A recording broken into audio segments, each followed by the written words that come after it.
এর নেতৃত্ব নির্বাচন করছি না, আমরা নির্বাচন করছি এমন একজন ব্যক্তিকে যে শুধু দলেরই সমর্থন নয়, বরং দলমত নির্বিশেষে ওই এলাকার অধিকাংশ মানুষের সমর্থন যার প্রতি আছে, আমরা এরকম একজন মানুষকে বের করে আনতে চাইছি। এরকম একজন মানুষকে আমাদের দলের মনোনয়ন দিতে চাইছি। শুধু দল দিয়ে তো নির্বাচন হবে না, নির্বাচনে তো সাধারণ মানুষের অংশগ্রহণ থাকে, বিভিন্ন মানুষের অংশগ্রহণ থাকে। কাজেই যার সমর্থন আমরা খুঁজে বের করার চেষ্টা করছি।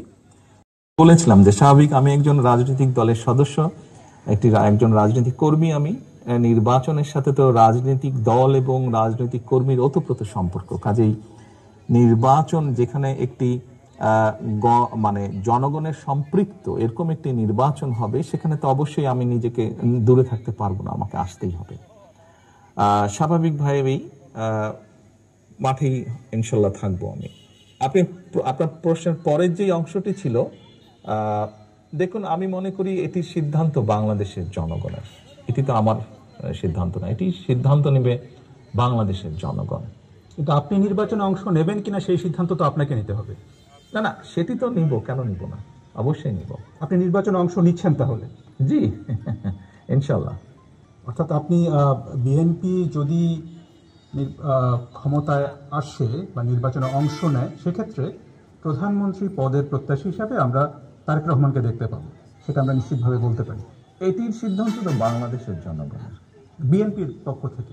এক্ষেত্রে তো এটি দল সিদ্ধান্ত নেবে, দল কিভাবে করবে এটি তো দলের সিদ্ধান্ত।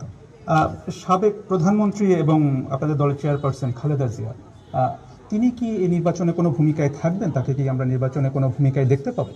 আপনি এমন একজন মানুষের কথা বলেছেন, যেই মানুষটি বাংলাদেশের গণতন্ত্র যতবার গণতান্ত্রিক অধিকার, জনগণের গণতান্ত্রিক অধিকারকে হরণ করা হয়েছে, প্রতিবার উনি অবদান রেখেছেন সেই গণতন্ত্রকে পুনঃপ্রতিষ্ঠিত বা পুনরুদ্ধার করার জন্য।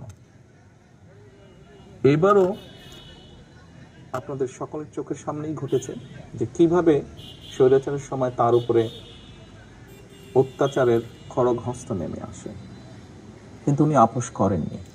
এরকম একজন ব্যক্তি আজ অসুস্থ, এবং কেন, কিভাবে উনি শারীরিকভাবে অসুস্থ হলেন, তাকে মিথ্যে মামলায় জড়িয়ে তাকে জেলখানায় নিয়ে যাওয়া হলো। আমরা দেখেছিলাম একজন সুস্থ মানুষ গিয়েছেন, কিন্তু যখন বেরিয়ে এসেছেন, একজন অসুস্থ মানুষ বেরিয়ে এসেছেন, তাকে চিকিৎসার সুযোগ থেকেও বঞ্চিত করা হয়েছে। এই সবগুলো ঘটনা দেশবাসী জানে। তারপরেও যে মানুষটি এত বড় অবদান